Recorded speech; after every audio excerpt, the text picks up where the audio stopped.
ẹja lónìí fún lèmi jẹ́ o àbẹ̀kẹ́ ni mi àti fọ́jọ́ gbogbo dára bí ẹ̀gbin mo ní wí fún gbogbo mùtímù wà ní Bisi Ologe TV ni ẹ mọ̀ wò Bisi Ologe Show gbajúgbajà ni wọ́n ò bẹ́ẹ̀ bá rí wọn mo ní dandan ni ẹ fẹ́ bá wọn ṣe Bisi Ologe fúnra rẹ̀ ń kọ́ ọmọ námù lóró òkè àṣẹ́hùn lóró okùn níran bàbá tó bí wọn lọ́mọ Bisi Ologe arẹwà lóbìnrin adúmọ̀ọ́dán arẹwà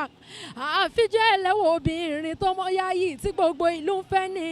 àní Abẹ́òkúta tẹ́tẹ́ orí àpáta wọn fi ṣẹlẹ̀ mo ní ẹ wá lọ́gùn yan lẹ́bẹ̀ẹ́ lọ́rọ́ ká ọkàn mi nìjọ mo ní ẹ wá fòrò yan mi ńlẹ̀ wọ́n ní ẹja lónìí bú kí n gún yan lẹ́bẹ̀ẹ́ kí n ro ká ọkàn mi nìjọ mo gún yan lẹ́bẹ̀ẹ́ tán mo ro ká ọkàn mi nìjọ nílẹ̀ bàbá tó bí wọn lọ́mọ àní kàkà kan fòrò yan nílé igi pẹlẹbẹ náà gbélé ńlá ọmọ sálà tí fowó àlejò bomi ọ̀rọ̀ mi ò kọ́gí ọ̀rọ̀ mi ò mọ̀ kọ́ pẹ́ Àbẹ̀kẹ́ mo ní gbogbo yín pátápátá ire lójú wáyọ́mọ́ ríre lójú owó yọ́mọ́. Láyàtá ẹ wá jókòó ìjọ kan màmá là ń ṣe fún wọn lọ́wọ́ ìyẹn dákùtù ọ̀yọ́ ẹ̀wọ̀n ìgbà tó bá dé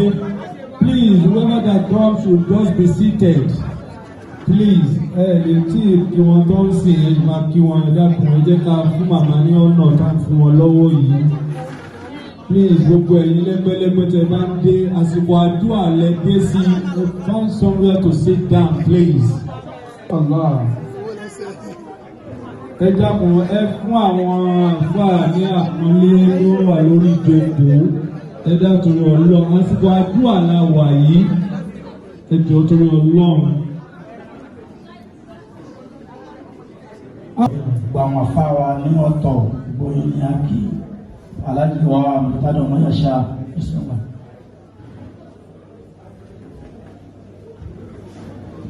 Before أعوذ بالله من الشيطان الرجيم بسم الله الرحمن الرحيم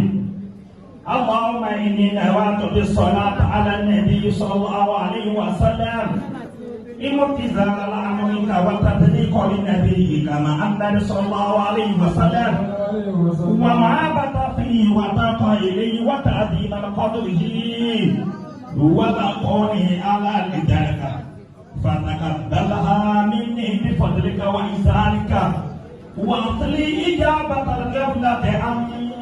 قلبي واجعلني من عبادك الصالحين اللهم شكر شرف على شرفي الذي يوليته وعز على عزي الذي يعطيته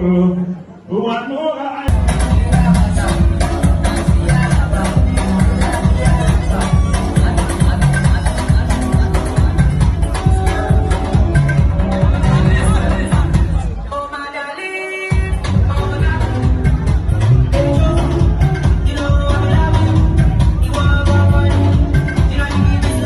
watching this video, please don't forget to click on subscribe button. Kindly comment and share. We drop new videos daily. Thank you. God bless you.